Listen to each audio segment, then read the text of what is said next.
আসসালামু আলাইকুম ওরহমতুল্লাহি ওবারাকাতুহু। ওয়ালাইকুমুসসালাম ওয়ারাহমাতুল্লাহি ওয়াবারাকাতুহু। মামা, তুমি কেমন আছো?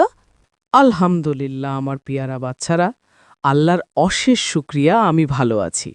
মামা, আজ তুমি আমাদেরকে কোন সাহাবীর ঘটনা শোনাবে বলো তো? আজ আমি তোমাদের এমন একজন মানুষের কথা বলবো যার নাম শুনলে আকাশ কাঁপে আর যার আমল শুনলে জমিন লজ্জায় মাথা নত করে।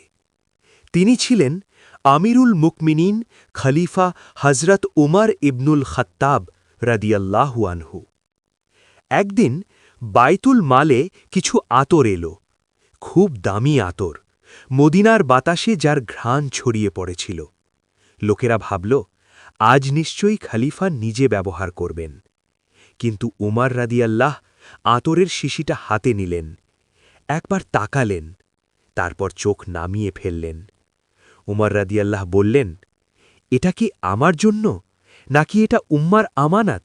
তিনি নিজের শরীরের দিকে তাকালেন। তার জামা ছিল প্যাচ দেওয়া, খাবার ছিল রুক্ষ, আর হৃদয় ছিল ভয়ে ভরা।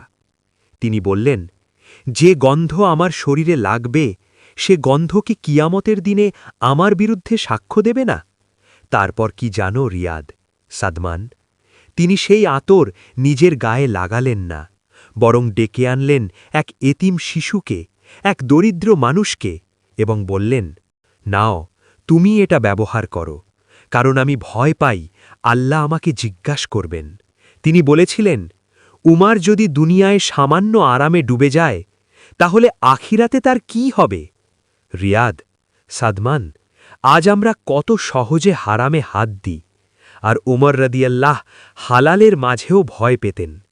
আমরা একটু সুবিধা পেলেই ভুলে যাই আল্লাহকে, আর তিনি খলিফা হয়েও বলতেন, উমার, তুই যদি জবাব দিতে না পারিস তাহলে তোর খেলাফত ধ্বংস।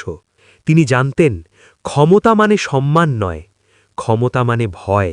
হে আল্লাহ, উমর রাদিয়াল্লাহু আনহুর মতো ভয় আমাদের দাও, আর তার মতোই আমানাতদার হৃদয় দাও।